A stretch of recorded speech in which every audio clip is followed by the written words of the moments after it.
현재 시각 8시 24분 향해 갑니다. 지금 보시고 계신 머니쇼는 SBS BJ과 유튜브에서 실시간 시청이 가능합니다. 또 다양한 주식 정보 원하시는 분들은 카카오톡 채널에서 머니를 검색하셔서 친구 추가하시면 됩니다.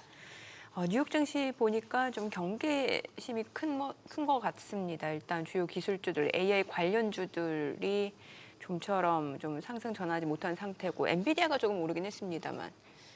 글쎄요, 지금 전반적으로 뭐 경기 민감주라든지 아니면 소비 쪽 이런 쪽으로 좀 매수세가 쏠리는 것 같습니다. 예. 예. 어제 뭐 업종별 지수 보니까 그래도 한 8개 업종 오르고 네. 한 3개 정도가 빠지던데 S&P 500이 11개 업종으로 네. 분류되니까 다만 이제 조금 그 빅테크 쪽들이 아직까지 이제 힘을 못 쓰니까 그거 하고 그리고 어제 또 이제 힘들어졌다 싶은 게 네. 이제 지수선물 흐름하고 또 거꾸로 간다기보다도 지수선물 흐름으로 완전 그날 저항을 갖다가 확신할 수 없게 됐다는 거 미국도 네네. 우리 마치 동시효과하고 장 그렇죠. 열렸을 때 개장초 흐름하고 또 장 마감 분위기 달라지듯이 네네. 이러면 시장 어려워지는데 싶은 생각이 들어서 연말이라서 또 장이 얇아서 그런가 싶기도 하고 그나저나 연말이라서 그러나 오늘 왜 이렇게 피곤해 보이세요? 저요? 목소리도 갈라지고 달리셨구나. 아니에요. 아니요? 아니에요. 가끔 이제 컨디션이 컨디션이 네, 나이가 좀 드니까 이제 오락가락 할 때가 있더라고요. 듣는 사람 민망하네. 아니. 나는 그러면 어떻게 되는 거예요? 아니요. 그러니까 제 기준. 그래요. 네. 자, 오늘 오늘 함께 우리 해주실 분 네. 소개하겠습니다. LS증권 염승환 이사 함께합니다. 어서 오세요. 어서 오세요, 염 이사님. 아침부터 상암 오시느라 고생하셨죠? 아닙니다. 덕분에 운동도 좀 하고. 운동도 좀 하고. 러닝을 하셨구나. 네네. 아니 지금 뭘 그렇게 열심히 보세요? 첫 뭐 질문도 안 이것저것 나갔는데. 지금 네. 아침에 워낙 이게 이슈들이 많으니까 그냥 뭐 있나 좀 보고 있는 거죠. 뭐 있나 네. 보시죠. 예.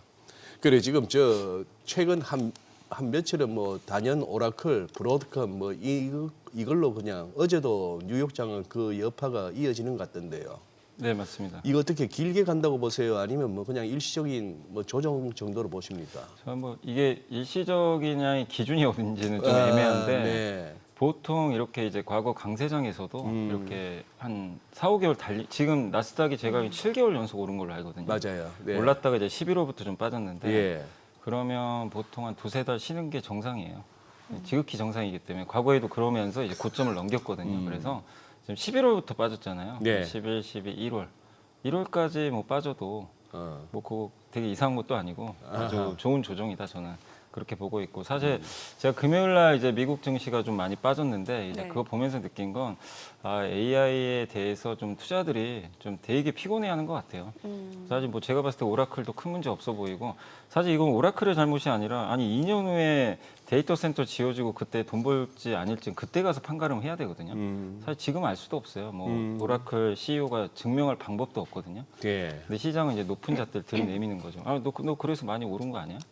예. 근데 왜 안 보이죠? 예, 이런 이제 지금 상황이죠. 브로드컴도 사실 뭐 이익률 둔화된다고는 하지만 사실 지금 매출 성장이나 이런 거 보면 사실 이렇게 성장하는 산업에서는 이익률보다 중요한 게 매출이거든요. 네. 매출 성장이 계속 나와야 돼요. 매출 성장률. 예.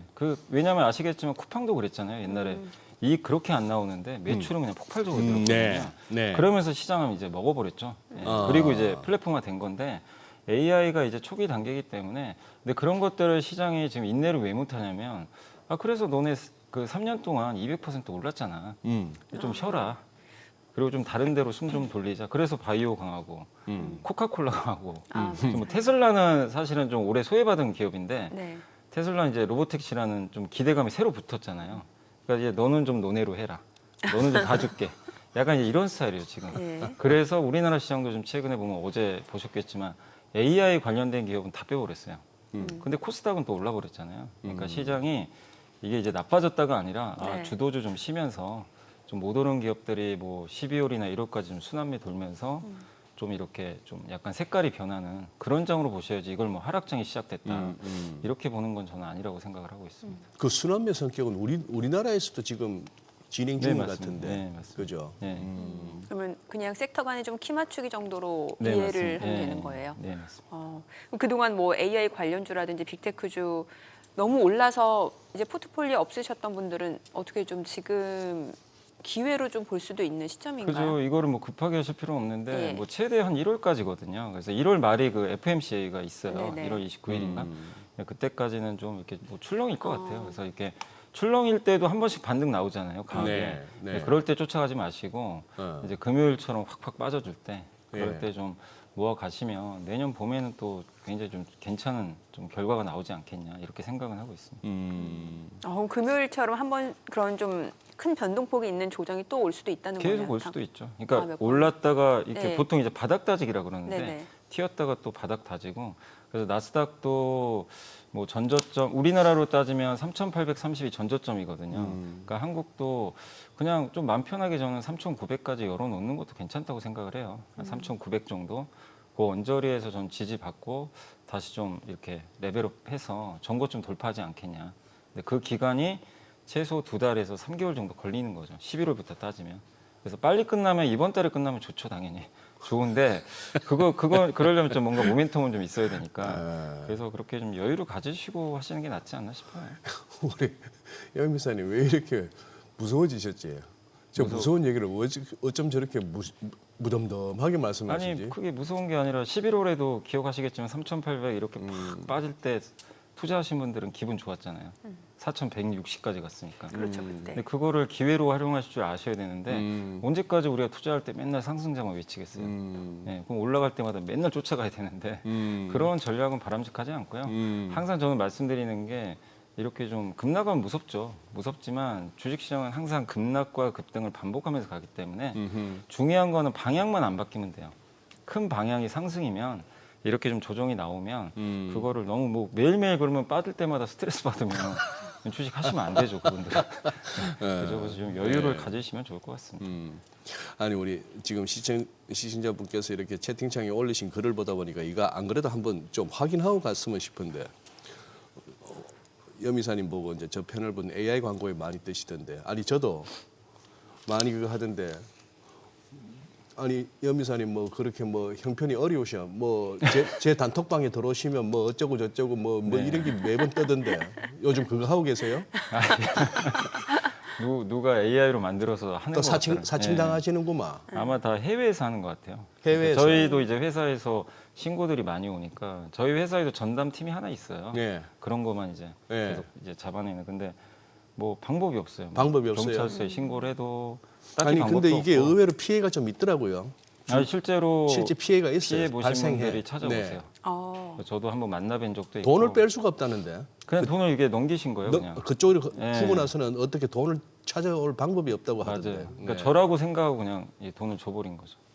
저를 AI로 완전히 음성까지 그대로. 음성도 아주 흡사해요. 네. 근데 뭐 아시겠지만 저도 방송에서 제가 뭐 밴드나 카톡 통해서 모집하는 거는 불법이기 때문에 네. 이제 많이 말씀은 드려도 네. 사실 그 방송이 전달되는지는 제가 알 방법이 없잖아요. 그렇죠. 이제 예. 그러다 보니까 그걸 또 뭐 못 보신 분들도 계시겠죠. 그래서 진짜라고 또 생각하고 이렇게 하시는 분들도 계시는데 좀 각별히 주의하셨으면 좋겠고 이게 어떻게 그렇게 만약에 넘기시면 이걸 뭐 찾을 방법이 어쩌면 딱히 입 모양이나 제스는 다 다른데 대사는 다 똑같아요. 네, 방송을 딴 영희사님이나 거죠. 네, 맞습니다. 안유아 교수님이나 네. 왜 제 단톡방에는 안 나갈까요 하고 왜 제 단톡방에는 안 들어가 대사가 똑같더라고.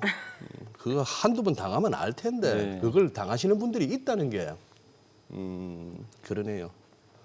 매번 하는 말씀이 매번 이런 얘기 나올 때마다 제가 하는 얘기입니다만 저는 가끔 좀 서운해요. 왜 나는 사칭 안 당하나? 아, 그러시. 허접해서 그런가? 원하세요? 참네. 아유, 아니 그나저나 이제 그동안 사실 미국 같은 경우는 경기 상황을 알 수 있는 지표들이 좀 공백이었다가 이제 네. 이번 주에 한꺼번에 지표를 발표가 되잖아요. 네. 자 여기에 대해서는 저희가 어떤 관점으로 보는 게 좋은 거예요? 그러니까 이번 주에 내일이죠. 이제 고용 지표 나오고 네. 그다음 물가 지표 2개 나오죠. 그 소비자 물가지수, PCE 물가지수 이게 각각 나오는데 이게 이제 다 11월 데이터기 때문에 상당히 좀 중요할 것 같고요. 네. 이제 왜냐하면 이번에 연준이 점도표가 변화가 없었거든요. 이제 네. 그 원인이 저는 이제 지표를 못 봤기 때문이라고 생각을 하거든요. 그래서 아마 지표가 이번에 어떻게 나올지 모르지만 시장이 뭐 이게 원하는 뭐 고용이 조금 둔화되고 물가가 좀 안정화되는 모습들이 좀 나와준다면 다시 한번 이제 금리 인하에 대한 기대감이 좀 붙을 수 있는데, 근데 다만 이제 물가 같은 경우는 연준 의장이 내년 1분기가 고점이라 그랬단 말이에요. 그러면 조금 더 높게 나올 수도 있어요. 단기적으로 예, 예. 이제 방향 자체가 우상향하다가 네. 1분기를 고점으로 이제 꺾이는 그림이니까 결국에 그런 꺾이는 모습은 내년 한 4, 5월 돼야 확인이 가능하거든요. 네, 그렇게 본다면 당분간은 물가가 좀 예상보다는 좀 높게 나올 가능성이 있고 고용은 안 좋게 나올 거는 같아요. 계속 지금 고용 걱정된다. 그러니까 이제 이걸 가지고 시장이 어떻게 해석할지, 결국 꺾일 물가에 초점을 맞출 것인지, 아니면 요즘에는 좀 약간 긍정적인 것도 좀 안 좋게 해석을 해버리니까 시장 자체가 피곤하다 보니까 네. 물가에 그냥 초점 맞춰가지고 아직 높네? 그럼 내년은 금리 인하 진짜 한 번만 하나? 이렇게 또 해석을 할 수도 있는 거죠. 그래서 저는 어쨌든 이제 고용지표, 내일 나오는 고용보고서, 그리고 이제 목요일 나오는 이 소비자 물가, 이거를 두 번은 다 봐야 됩니다. 네. 시장이 어느 쪽에 좀 주안점을 두는지 보시고, 결국 뭐 좋은 쪽으로 해석한다면 뭐 시장 조정이 좀 12월 안에 끝나고 또 1월부터 랠리가 나올 수 있지만, 약간 또 부정적인 해석, 그러니까 물가에 초점을 두는 해석 쪽으로 가버리면 좀 조정 기간이 조금은 더 길어질 수 있다, 이렇게 생각을 하고 있습니다. 근데 지금 이 와중에 지금 테슬라는 뭐 금년 들어서는 고점이고 사상 최고치라 해봐야 488불이니까 얼마 남지는 않았는데 테슬라는 지금 어떻게 그 주가 흐름이 뭐 납득이 되세요? 근데 사실 펀더멘탈로 보면 납득은 안 가죠. 펀더멘탈은 펀더멘탈로는? 꺾여요. 지금 전기차가 안 팔려요. 그러니까 네, 미국에서도 판매량이 뭐 마이너스 20% 네. 이상 막 급감하니까, 네. 그러니까 그렇게 실적만 따지면 빠져야 정상이겠죠. 뭐 우리가 아는 상식으로는. 근데 주가는 EPS 곱하기 PER이기 때문에 EPS가 꺾인다고 해도 PER이 올라가면 올라가 버리잖아요. PER. PER은 결국 인기도거든요. 사람들의 네. 기대감. 아, 나 테슬라 비싼 거 나도 안다. PER 200배. 근데 사겠다는 거잖아요, 지금. 그만큼 그 욕구를 자극하는 뭔가 스토리가 생긴 거죠. 이제 그게 결국 피지컬 AI라 그러잖아요. 예. 그러니까 지금 시장을 딱 미국도 이렇게 딱 AI를 두 갈래로 가르면 AI 인프라는 피곤해요. 뭐 반도체, 전력기기, 원전 여기 다 피곤합니다. 지금 너무 올라서. 피곤하다. 예. 근데 피지컬 AI는 얼마 전에 미국에서 로봇 내년에 행정명령 발표하겠다. 이런 얘기도 나오고, 거기다 이제 로보택시가 사업이 지금 오늘도 나온 게 이제 감독관이 없는 거죠. 앞에 사실 한 명 타고 있잖아요. 지금 테슬라. 네네네. 근데 그 감독관 없는 이제 무감독 로보택시가 이제 텍사스에서 시작을 했대요. 테스트를. 그러니까 이거 생각보다 좀 빨리 진행되는구나. 그러니까 이제 시장에서는 어차피 전기차 안 팔리는 거 이제 다 아는 사실이니까 이거보다 이 새로운 어떤 이벤트에 좀 집중을 하면서 AI 인프라 투자했던 분들도 약간 테슬라 쪽으로 한번 가볼까? 피지컬 AI. 이렇게 이제 이동하는 수급까지 잡히면서 테슬라가 좀 올라가는 거 아닌가. 그래서 사실은 펀더멘털이 안 좋기 때문에 이런 또 스토리텔링이 또 갑자기 반대로 가버리면 주가 급나갈 수도 있지만, 어쨌든 지금의 AI에서는 가장 돋보이는 게 피지컬 AI고, 피지컬 AI에서는 사실 테슬라 외에는 딱히 뭔가 대안이 없어요. 예, 미국 내에서 찾아봐도. 엔비디아도 이쪽 사업을 하는 건 맞는데 엔비디아는 양쪽에 다 걸쳐 있는데 네. 그래도 AI 인프라 비중이 훨씬 높잖아요. 그래서 지금 테슬라가 약간 어떻게 보면 이런 분위기가 오히려 테슬라한테 호재가 돼가지고 더 좀 약간 스포트라이트를 받는 거 아닌가. 저는 그렇게 좀 생각을 하고 있습니다. 그러니까 피지컬 AI, 그러니까 특히나 이제 트럼프 같은 경우는 이제 로봇 산업에 대해서 육성을 하겠다. 네. 그러니까 정책적인 모멘텀까지 더해지면서 그쪽으로 이제 지금 관심이 쏠리고 있다는 말씀 주셨는데, 이게 그러면은 국내 증시 쪽에서도 좀 같이 생각해 볼 수 있는 부분인가요? 그러니까 이제 국내 증시에서도 예. 최근에 강한 게 약간 이제 요즘 분위기가 뭔가 일론 머스크가 찍어준 기업들이 되게 강한 것 같아요. 그러니까 이제 예. 일론 머스크 하는 사업 로봇 강했죠. 아, 네. 예. 그리고 최근에 반도체 좀 약하지만 네. 로봇 강했고, 그다음에 자율주행 섹터 강했고, 현대차도 사실 한번 움직여 버렸잖아요. 예.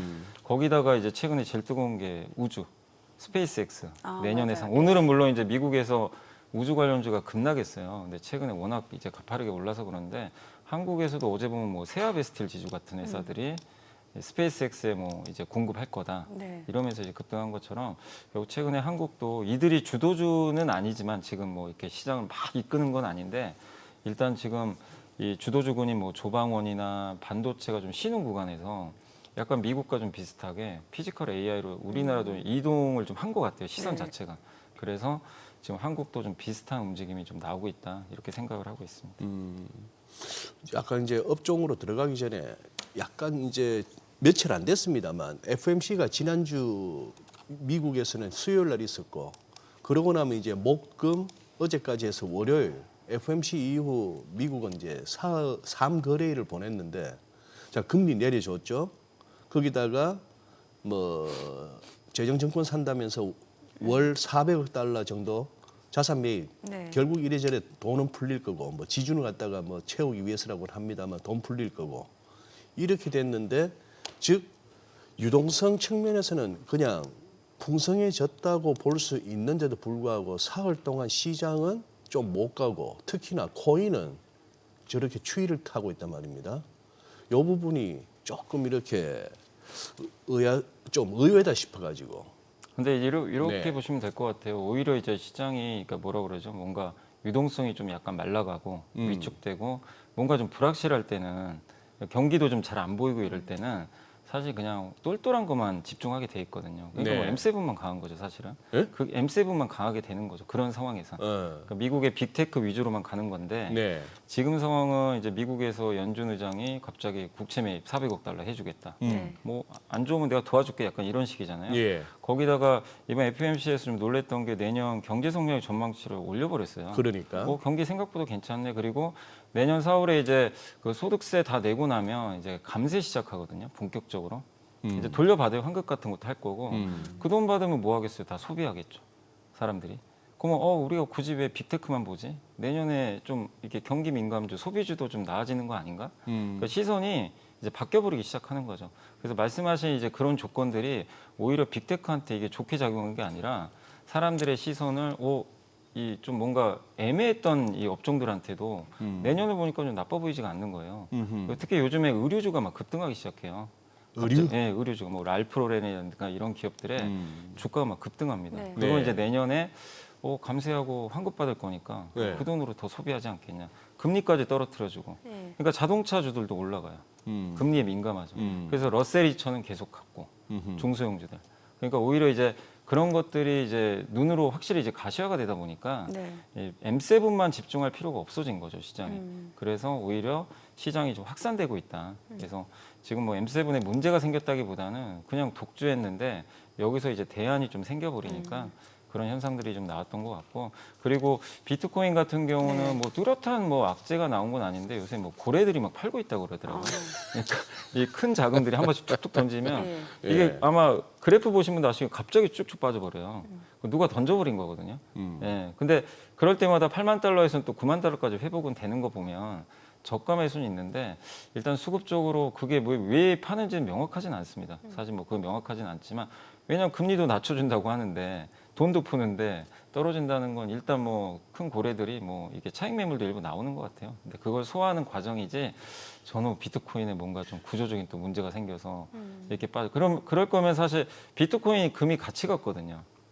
이 같이 지금 움직였어요. 최근에 보면 올해 보면. 그래서 금도 빠지고 이런 다른 자산도 다 빠져야 되거든요. 근데 그런 건 또 아니기 때문에 약간 비트코인은 뭐 제가 전문가는 아니지만 약간 수급적으로 좀 그런 좀 매물이 좀 있어서 좀 변동성이 커진 거 아닌가 이렇게 생각은 하고 있습니다. 저도 아까 글로벌 비즈의 저희 임선우 캐스터가 여러 가지 이제 단신을 소개해 주는 와중에 뱅가드에서 비트코인을 가지고 디지털 라부부라고 라보. 디지털 라보브. 디지털 라부부라고 얘기하니까 와 지금 월가에서 뱅가드 같은 데서 저런 얘기를 해 싶은 거예요.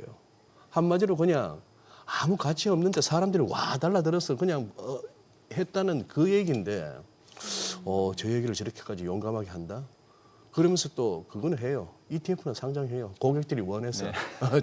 내가 장사는 하는데 이게 뭔지는 모르겠다 이건데 뱅가드가. 나중에 가서 이제 뭔 소리를 할지 모르겠습니다. 이제는. 무너지고 나면 별소리가 다 나올 것 같아요. 내가 그럴 줄 알았다부터 시작해가지고. 근데 무너질 수 없다고 봐요. 저는. 무너질 수. 개인적으로. 왜냐하면 스테이블 코인 무너지기에는 때문에. 왜냐하면 트럼프 대통령의 정책상 스테이블 코인 시장이 반드시 흥행을 해야 돼요. 네. 예. 그래야 국채 금리를 탁 떨어뜨릴 수가 있어요. 왜냐하면 스테이블 코인이 이게 어떻게 보면 이 발행하자마자 미국의 단기 국채를 무조건 사야 되거든요. 네네. 네, 그걸 이제 여기다 어떻게 보면 이제 저장을 해놓는 거죠. 그래서 코인 시장이 잘 돼야 되고요, 무조건. 그러면 스테이블 코인 수요는 당연히 늘 거고 발행이 늘면 국채 수요가 늘면서 단기 국채가 이제 떨어지고 단기 국채가 떨어지면 이 트럼프 입장에서는 왜 좋냐면 장기 국채를 굳이 이제 발행을 많이 할 필요가 없어요. 예, 왜냐하면 단기 국채 사줄 투자들이 이제 넘쳐날 거니까. 그래서 이제 스테이블 코인 수요가 늘면 거기다 단기국채 발행해서 팔면 돼요. 발행을 하면 되는 거죠. 발행을 하면 사줄 거고 대신에 장기국채 공급은 이제 줄여버리면 돼요. 그럼 공급이 줄면 채권값 오르잖아요. 네네. 그러면 장기금리 당연히 떨어지게 돼 있거든요. 이 구조예요. 그렇기 때문에 27년 1월부터 스테이블 코인이 이제 제도적으로 이제 지금 유예 기간이에요. 시행이 되기 때문에 그럼 언제부터요? 27년 1월부터. 내년도 아니고 후내년? 예, 그러니까 지금 1년 동안 제도를 만들어야 돼요. 1년 어떻게 동안? 유통시키고 법은 통과시켜놨어요. 네. 근데 그게 제도가 안 됐는데 할 수가 없어서 그래서 아마 내년 하반기 정도 돼서 이제 그런 유예 기간이 이제 다가오면 다시 저는 암호화폐 시장도 한번 좀 굉장히 좀 뜨겁게 움직이지 않겠냐. 왜냐하면 이게 비트코인이 망가지는데 코인 시장이 될 리가 없거든요. 그래서 이게 표준 지표기 때문에 비트코인은 아마 제가 봤을 때는 트럼프 입장에선 이게 글쎄요. 망가지면 안 되는 자산으로 저는 알고 저는 있습니다. 아직까지 좀 그 지식이 부족해서 그런지는 몰라도 스테이블 코인하고 지금 가상화폐 비트코인이나 이더리움 저쪽에 뭐 알트코인, 잡코인을 뺍시다. 네. 그건 진짜 아무것도 아니고 그냥 정민코인, 진우코인 만들면 돼요. 미친 사람들이 그냥 사주면은 가격이 형성되는 건데 그거는 뭐 딴 세상 얘기고 가상화폐 비트코인하고 스테이블 코인도 다르다고 보는 것이 스테이블 코인은 말씀하신 대로 뒤에 뭐가 있잖아요. 딱 내가 1달러치의 스테이블 코인을 사면 1달러치의 국채를 갖다가 바로 사야 되면서 뒤에 담보가 있잖아요. 그렇게 볼 것 같으면 좀 다른 얘기인데 이러나 저러나 어쨌거나 보니 2027년에 후내년 1월부터 스테이블 코인을 제대로 하려면은 내년에 선거 진짜 제대로 이겨야 되는군요. 그러니까 그런 변수도 저거 있죠. 못 이기면은 네. 약간 그 시장도 휘청일 수 있어요. 그러니까 휘청일 되게 수가 좋은 있네. 지적이시고 그래서 이제 이거를 트럼프 대통령이 밀고 있고 네. 그래서 그리고 이게 사실 비트코인과 스테이블 코인은 다르죠. 하나는 이제 매매 대상이고 어떻게 보면 거래 대상이고 하나는 결제용이죠. 스테이블 코인은. 그래서 스테이블 코인은 이제 AI 시대에 열리면 AI 이제 비서가 도입되면서 모든 거래를 다 스테이블 코인으로 해버릴 수도 있어요. 네이버 두나무가 저는 괜히 합치는 거 아니라고 보거든요. 그 시장 온다고 생각하고 좀 베팅을 해버린 거예요. 그래서 확신을 갖고 그 두 큰 기업이 지금 합치려고 하는 거고 그래서 저도 그 시장 온다고 생각하는 사람 중에 하나예요. 근데 당장 오는 건 아니죠. 그리고 미국부터 시작을 하니까 다만 이제 말씀해 주신 대로 이게 만약에 트럼프 대통령이 중간 선거 져버리면 동력이 사실 떨어져 버려요. 네. 그러면 지금 트럼프 수혜주들 있죠. 뭐 조방원부터 시작해가지고 비트코인 관련주라든가 대신에 이제 친환경 섹터는 급등해 버리겠죠. 반대로 네. 지금 눌려 있으니까. 예. 그래서 내년 중간 선거가 사실 이제 그런 부분에서 저도 상당히 이제 섹터에 엄청난 영향을 줄 수 있어서 좀 중요하다고는 생각은 하고 있습니다. 그래서 저는 이번 19일 오늘이 16일이죠. 19일 날 금요일 BOJ 뭐 금리 결정도 했습니다만 그날 밤에 딱 그 시한인데 지난 11월 19일 날 그 상원 하원에서 제프리 앱스틴 그 명단 공개하라는 법안이 통과되고 트럼프 대통령 서명하면서 30일간의 유예 기간을 준 그 마감 시한이 12월 19일이다 보니까 그날 저는 개인적으로 굉장히 궁금합니다.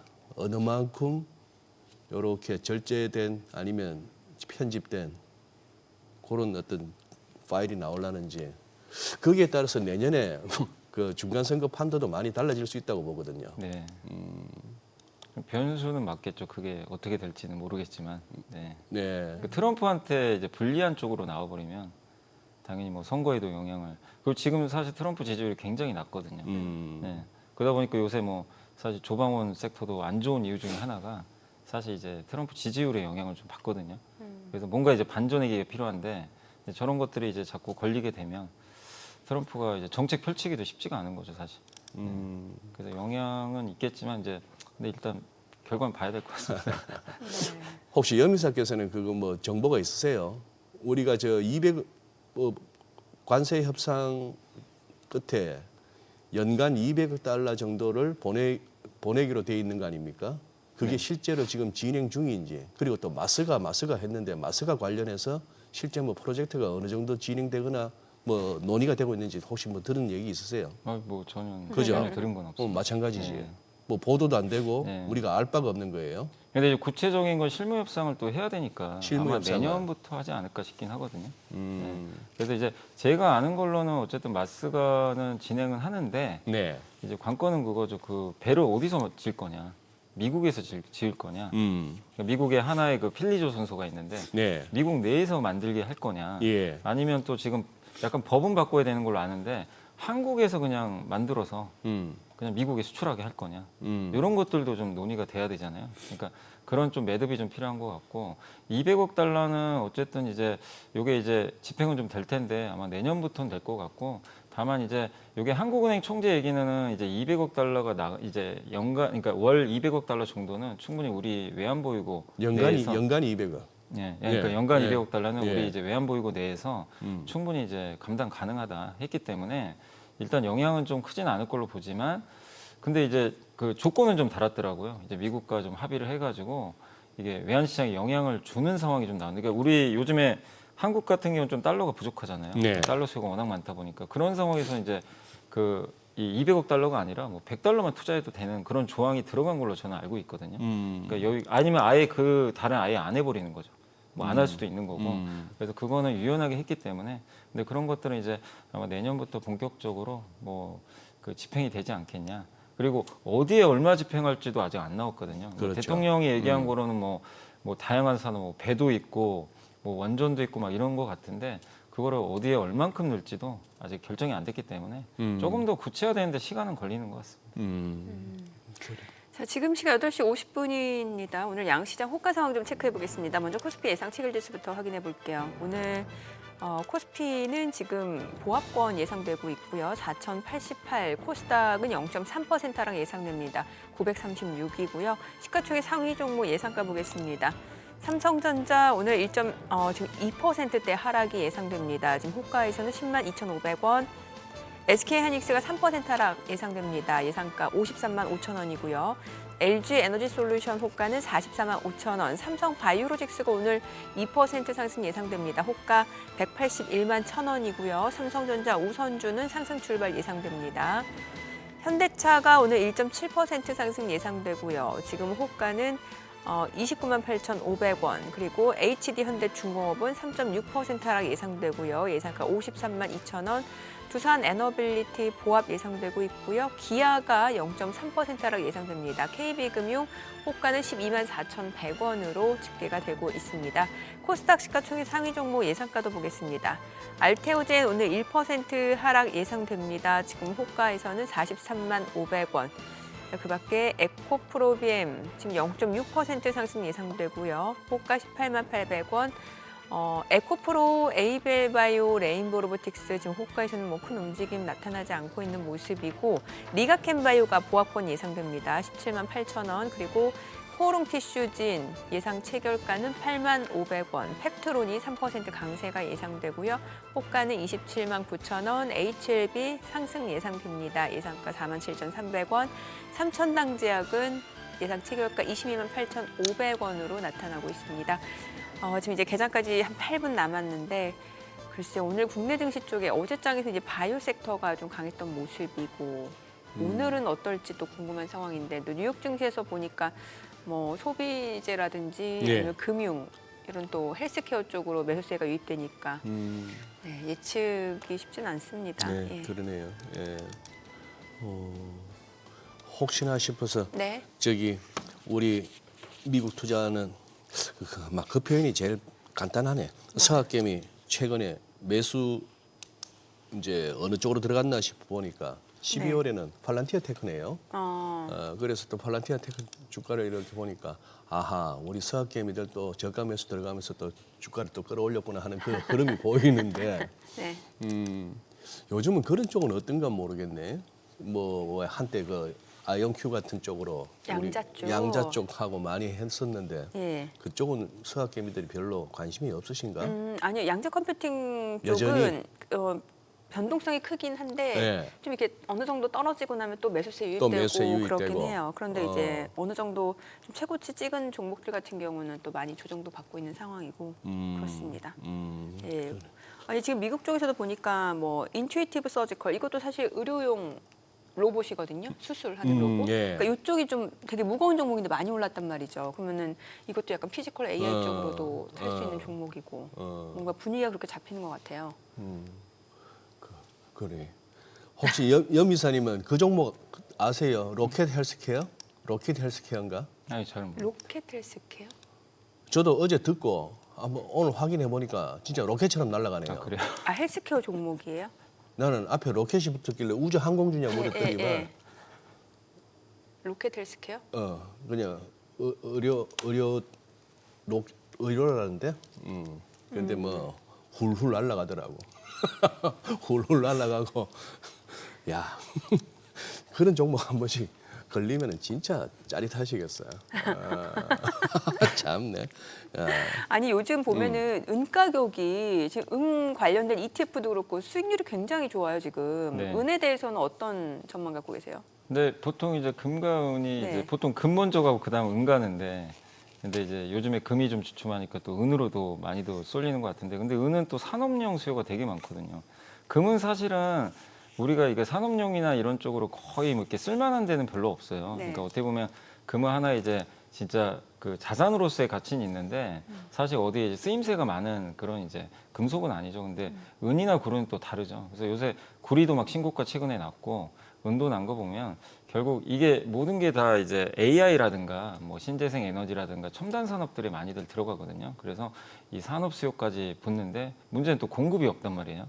이 광물 자체가 계속해서 공급은 좀 부족한 상태. 마치 그 우리나라 메모리 반도체 같은 거죠. 수요는 많은데 공급은 이 광산 개발하는데 최소 10년 걸리는데 당장 공급 늘리기도 어렵고 수요는 많고 그래서 최근에 이제 금 대체재로서의 수요 하나 거기다가 산업금속으로서의 매력 이런 부분들이 이제 겹치면서 은가격이 좀 많이 올랐는데 뭐 최근에 워낙 좀 가파르게 올라왔으니까 뭐 단기 조정은 좀 나올 수 있겠지만 이 산업금속 쪽에 대한 뭐 시각은 뭐 내년에도 저는 좀 우상향하지 않겠냐. 뭐 금도 마찬가지고요. 이렇게 좀 생각을 하고 있습니다. 그러면 투자자분들 입장에서 지금 뭐 예를 들어 한번 사볼까 싶어서 보다 보니까 아이고야 지금은 못 들어가겠다 싶어서 좀 기다렸다가 뭐 그런 식으로 해서 들어갈 때 실질적인 어떤 투자 방법은 뭐 지금으로서는 우리 일반 개인 분들이라면 ETF가 제일 낫습니까? ETF가 낫죠. 그리고 ETF 근데 이제 로? 금 같은 경우는 금을 현물로 사면 그 부가세가 들어가요. 부가세? 비용하고 예. 한 15% 떼는 걸로 알고 있어요. 그러니까 그러니까- 사자마자 15%가 떼져요. 그럼 이제 나는 그만큼 수익을 내야 되는데, 근데 이제 ETF는 내가 수익 나면 배당 소득세를 내잖아요. 얼마죠? 그게 아마 15.4 정도 되는. 음. 그러니까 이제 이거는 내가 수익 나는 거에 대해서 수익 때문에. 나는 거에 대해서. 근데 그래서 좀 약간 합리적인데 이거는 이제 그 골드바를 사면 사는 내 순간 비용 자체가 붙어버리니까 그래서 이제 많은 분들이 그런 걸 좀 선호하고 또 한 가지가 요즘에 트렌드 중에 하나가 달러 자산 모으기잖아요. 맞아요. 근데 금 ETF 사면 바로 달러 투자가 들어가니까. 그러네. 네, 그러니까 그런 면에서는 저는 이제 골드바보다는 네. 사실은 좀 ETF가 더 매력 있지 않나 이렇게 좀 생각은 하고 있어요. 이 달러 자산 모으기 거의 뭐 트렌드 예. 내지는 또 특히 젊은 층에 있어서는 거의 뭐 원화 예적금보다는 네, 이왕 저축으로 갈 바에야 맞습니다. 예. 달러로 간다 하는 그건데 지금 또 우리 외환 당국이나 정부 차원에서는 1,480원을 거의 뭐 마지노선으로 여기는 것 같아요. 네. 1,500원에 앞서서 1,480원은 건드리지 마라 하는 분위기고. 그래서 어제도 기사 보니까 이제 연기금을 계속 내미는 거 같아요. 네네네. 이제 구원토스로 연기금이 화냈지. 예. 이것도 기간도 늘리고 통화수합 한국은행, 음. 한국은행과 이제 통화수합을 이제 이걸 하게 되면 결국엔 뭐 연기금이 미국 주식 살 때 이 시장에서 그냥 이거를 바로 산다기보다는 어떻게 보면 이제 이 한은에서 있는 그 달러를 그냥 가져와서 사기 때문에 그러니까. 시중에 달러가 안 풀려 버리거든요. 그러니까 시중에 그러기 때문에 달러 수요가 이제 줄어버리는 거죠 반대로. 그래서 그 부분을 좀 활용하는 것 같은데 그래서 어제 보니까 한번 야간에 이렇게 확 빠지더라고요 예. 환율이. 예. 그래서 다시 또 약간 반등하긴 하는데. 거의 그 뉴스 나오니까 한 시세 차원에서는 한 12원 가까이 훅 빠졌어요. 네.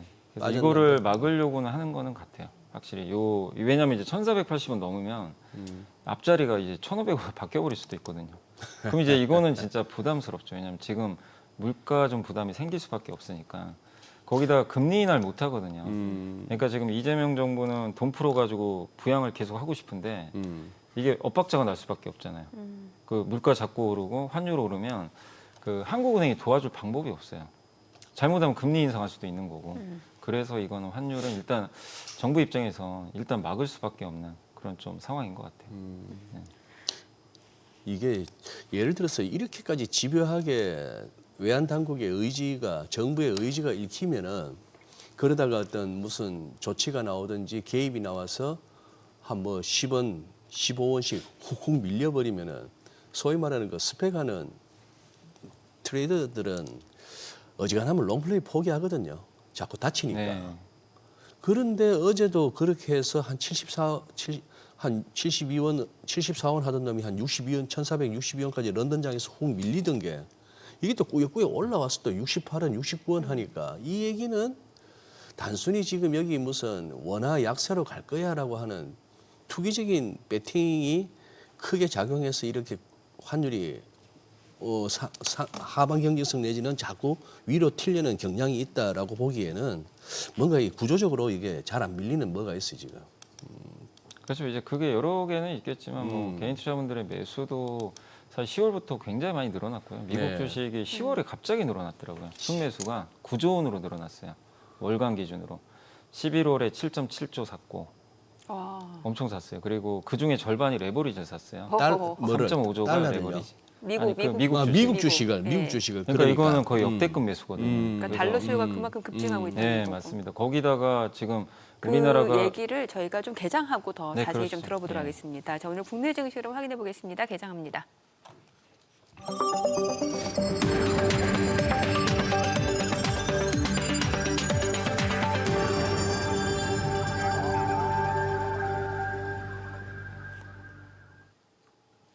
네, 12월 16일 화요일 국내 증시 개장했습니다. 최근에 이제 AI 관련 종목들에 대한 경계심이 좀 커지는 것 같습니다.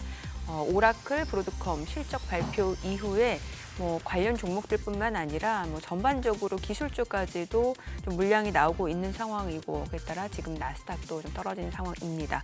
오히려 뭐 가치주라든지 아니면 경기 관련주 또 소비재 관련 종목들, 금융, 산업 이런 쪽으로 매수세가 유입되고 있는 모습이고 국내 증시도 어제장 보게 되면 바이오 쪽이 또 상대적으로 선방하는 모습이었죠. 자, 오늘은 어떤 흐름을 연출하는지 지수부터 보겠습니다. 양시장 혼조 출발이네요. 4,096, 937 보합권이고 시가총액 상위 종목 시초가 보겠습니다. 삼성전자가 0.5% 올라갑니다. 지금 10만 5,500원. 그리고 SK하이닉스는 1% 떨어집니다. 54만 8,000원. LG에너지솔루션 44만 1,000원이고요. 삼성바이오로직스가 2.4% 올라갑니다. 181만 5,000원. 삼성전자 우선주 상승합니다. 8만 1,400원이고 현대차가 1.8% 2% 올라갑니다. 29만 9,250원. 30만 원 선까지 다시 또 회복이 됐네요. HD현대중공업은 0.7% 떨어집니다. 54만 7,000원이고 두산 에너빌리티가 0.5% 하락합니다. 7만 6,700원. 기아가 0.8% 상승하네요. 12만 5,000원이고 KB금융 0.4% 올라갑니다. 코스닥 시가총액 상위 종목 시초가도 보겠습니다. 알테오젠 0.2% 소폭 올라갑니다. 지금 43만 7,500원, 이거래일 반등에 나서고 있는 모습이고 에코프로비엠은 1% 하락이죠. 17만 7,500원, 에코프로도 1.4% 내림세고 ABL바이오는 보합권이고요. 레인보우 로보틱스가 2.3% 하락합니다. 46만 7,500원, 니가캔바이오가 소폭 떨어집니다. 17만 7,400원, 코오롱티슈진 0.8% 올라가네요. 그리고 펩트론이 지금 펩트론 같은 경우는 1.8% 상승하네요. 27만 4,500원, HLB 47,050원, 3,000당제 하락합니다. 23만 원에 거래되고 있습니다. 지금 코스닥 같은 경우 0.4% 하락 흐름이 이어지고 있는 모습인데 글쎄 오늘 지금 시장에서 보게 되면은 딱히 지금 스마트카 쪽 그리고 항공주, 자율주행 이런 쪽 움직임이 좋네요. 그러니까 이게 자율주행 쪽으로 좀 보시면 좋을 것 같아요. 아무래도 테슬라가 지금 사상 최고치에 근접한 모습이고 이러다 보니까 자율주행, 이제 비감독형 로보택시 이슈가 있다 보니까 이제 자율주행 관련 종목들이 많이 움직입니다. 퓨런티어가 지금 16% 급등합니다. 14,900원. 모바일 어플라이언스가 6.9% 강세고 모트렉스도 6% 올라갑니다. 그리고 SOS랩도 8% 강세고요. 넥스트칩, 슈어소프트테크도 6, 7% 오름세 보여주고 있는 모습이고 아우토크립트 그리고 현대오토에버, 현대오토에버가 다시 움직이네요. 지금 4% 상승으로 30만 5천 원까지 올라갑니다. 그리고 퀄리타스 반도체, 라이콤, HL만도도 흐름 좋네요. 2% 상승 보여주고 있는 모습입니다. 오늘 현대차 그룹주를 필두로 해서 다시 한번 이제 뭐 자율주행 관련 종목들이 좀 상승을 보여주고 있다. 이렇게 보시면 될 것 같습니다.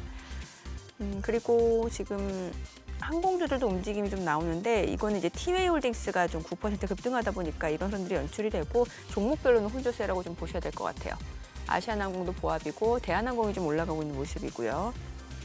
그다음에 이제 생명보험 쪽 움직임이 좋습니다. 지금 생명보험도 종목별로는 혼조세예요. 지금 워낙 시장의 주도주가 이제 세게 치고 나가지 못하다 보니까 일부 종목만 올라도 이제 관련 섹터들이 좀 오르는 것처럼 보여지는데 종목별로 혼조세라고 보시면 될 것 같고요.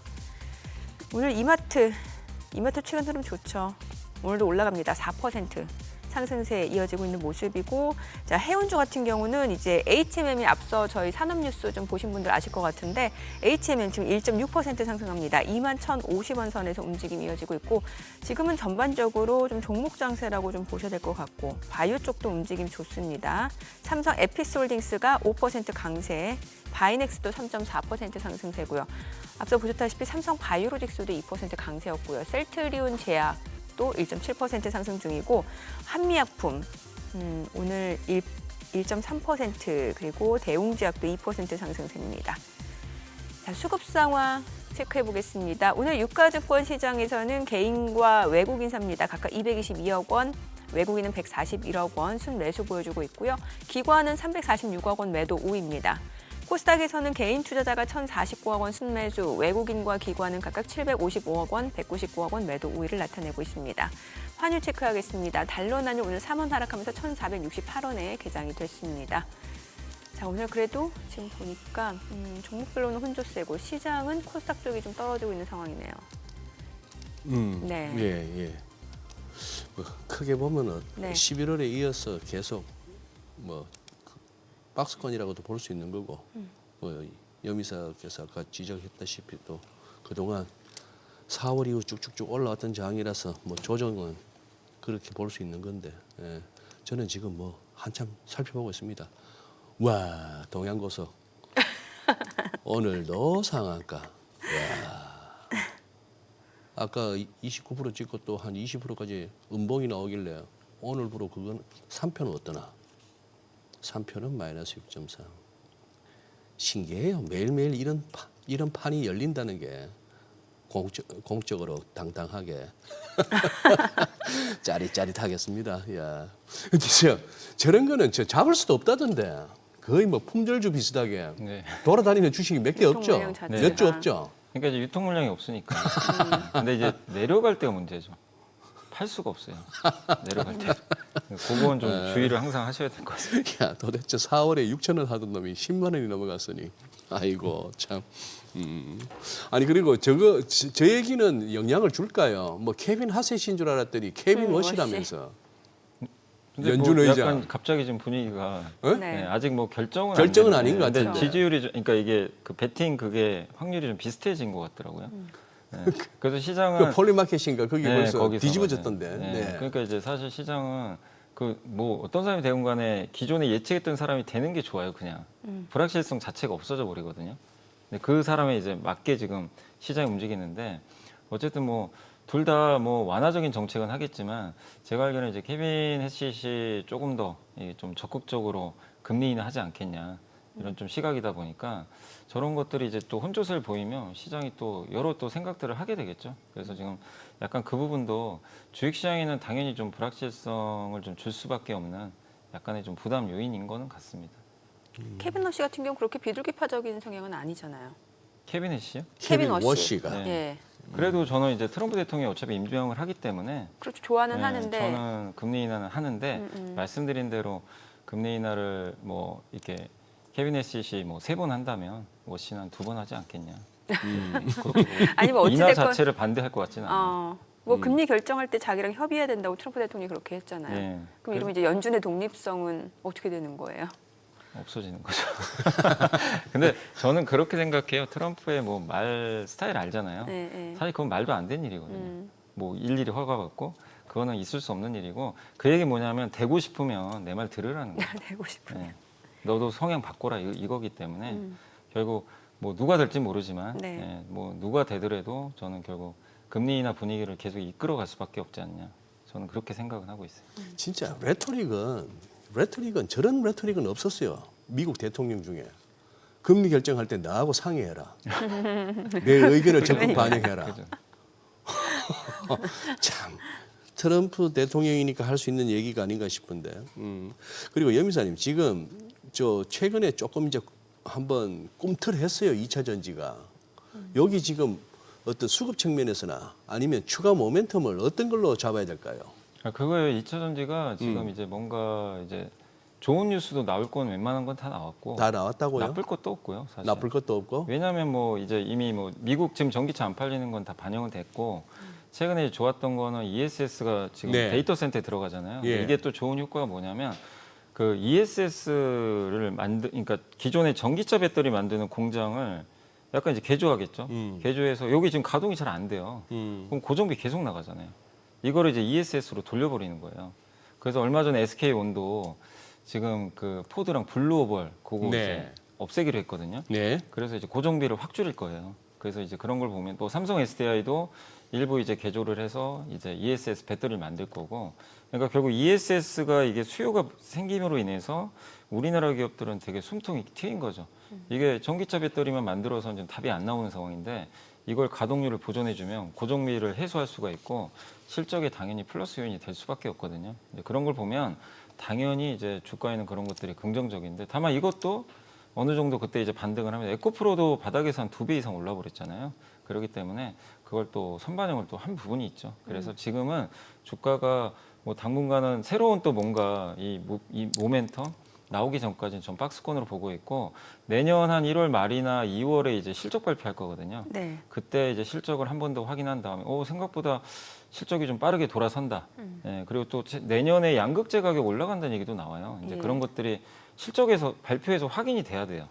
그러면 이제 한 번 더 레벨업을 할 텐데 그때까지는 지금 모르기 때문에 뭐 일단 2차 전지는 저는 좀 당분간 좀 그냥 등락 정도? 뭐 크게 움직이거나 그럴 만한 이슈는 없는 것 같습니다. 저 SKO는 뭐 언제 상장한다는 얘기 없나요? 지금 이 상황에서 어떻게 상장을 하겠어요? 예. 상장. 하려고는 하는 거는 같았는데 네. 지금 뭐 할 수도 없고 SK는 SK자 붙었으면 다 상장하는 데 아닙니까? 근데 이제 못 하겠죠. 왜? 예. 뭐 지금 시장 분위기가 그죠. 뭐 중복 상장 자체가 중보 상장 사실상 자체가 이제 불가능해졌기 때문에 예, 저는 개인적으로는 좀 못하지 않을까.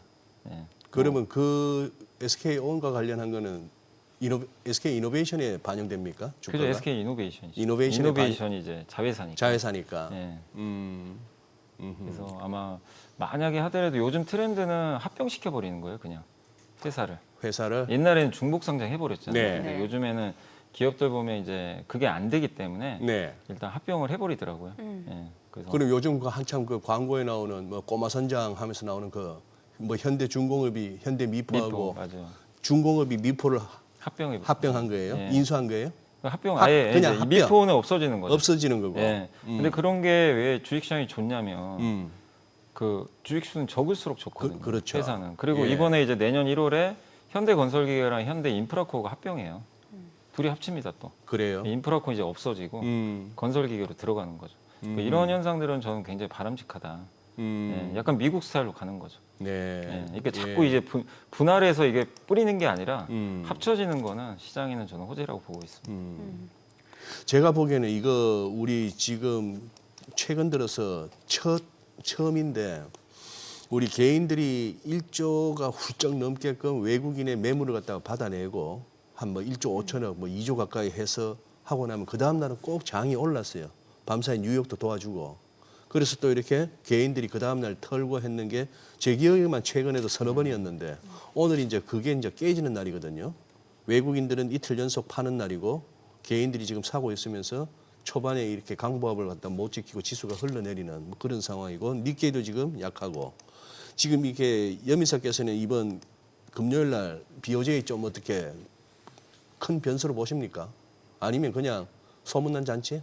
아니면 다 저는 선반영? 큰 변수는 없다고 생각하고 큰 변수는 있어요. 없다? 왜냐하면 이제 이미 작년 8월에 한번 당해버렸기 때문에 작년 8월에. 다 알고 있거든요. 아하. 모두가 아는 거는 사실 악재가 아니라고 저는 생각을 하고 있어요. 음. 그래서 뭐 금리 인상 한다고 해서 뭐 놀랄 것도 전혀 없고 네. 놀랄 것도 예, 없고. 앞으로 몇 번 할 거냐 뭐 그런 가이던스가 더 중요하긴 할 텐데 이미 지금 일본 물가는 많이 오른 편이잖아요. 예. 그래서 금리 인상할 가능성은 높은데 그것 때문에 갑자기 또 엔캐리 트레이드가 좀 나오고 그럴 가능성 높지 않아 보이고 또 작년 8월에 많이 청산된 걸로 알고 있어요. 그러니까 작년에 이미? 예, 그래서 이제 일본에서 싸게 빌려가지고 작년에 그 얘기 한참 많았죠. 엔비디아 투자했다. 네. 근데 이제 그러면서 기술주가 망가졌는데, 근데 그런 이슈들은 이제 그런 이제 포지션대로 많이 청산이 됐기 때문에 뭐 이번에 BOJ는 저는 이제 말씀하신 대로 소문난 잔치 먹을 거 좀 없지 않나 이렇게 생각을 하고 있습니다. 많은 분들이 이제 뭔가 미증시 쪽의 기대 수익률보다 그래도 국내 쪽이 조금 더 높을 수 있다는 말씀 주셨는데 여기에 대해서는 어떤 의견이세요? 기대 수익률은 계속 한국이 더 높을 거는 그래요? 같아요. 이제 올해 70% 올랐는데 네. 미국은 한 15% 올랐잖아요. 네네. 이제 압도적으로 이렇게 이긴 적이 정말 오랜만인데 사실 지난 3년 내내 올랐거든요, 미국은. 그렇죠. 근데 우리나라는 네. 뭐 네. 약간 엇박자를 탔고 네. 작년 뭐 최악이었죠. 미국 그렇게 달리는데 그래서 거기다 한국 증시가 지금 여전히 좀 저평가돼 있는 데다가 저는 이제 내년에도 한국을 조금 더 좋게 보는 게 지금 이 힌트가 뭐냐면 네. 미국 증시에서 그렇게 이제 기술주가 최근에 좀 빠지고 있지만 뭐 최근에 마이크론 물론 빠지지만 마이크론이 반도체에서 거의 독보적으로 올라 버렸어요. 엔비디아가 빠지는데도 그냥 이제 물길을 거슬러 그냥 역주행을 해버리더라고요. 한마디로 메모리의 시대가 와버린 거예요. 이 AI 쪽에서 반도체의 주인공은 저는 이제 GPU보다 오히려 좀 메모리로 바뀌고 있다, 시장 색깔 자체가. 그거를 우리 한국은 당연히 받을 수밖에 없다고 보거든요. 또 구글의 TPU도 마찬가지. 네. 분위기가 우리 한국한테 수요가 늘어나는 분위기고 또 거기다가 우리나라 바이오도 지금 최근에 오늘도 뭐 오스코텍이 아마 뭐 관련해서 기술 수출이 하나 있었던 것 같긴 한데 뭐 주가가 좀 빠지곤 있지만요. 어쨌든 이렇게 성과들이 나오거든요, 바이오 쪽. 그래서 저는 개인적으로는 이제 반바라 그러죠. 반도체 바이오가 이끄는 그런 흐름들이 내년에 계속 이어질 것 같아서 한국 증시가 이제 수익률 면에서 조금 더 낫지 않겠냐 이렇게 생각을 하고 있습니다. 네. 오늘 여기까지 듣겠습니다. 내용 잘 들었습니다. 고맙습니다. 고맙습니다. 네, 감사합니다.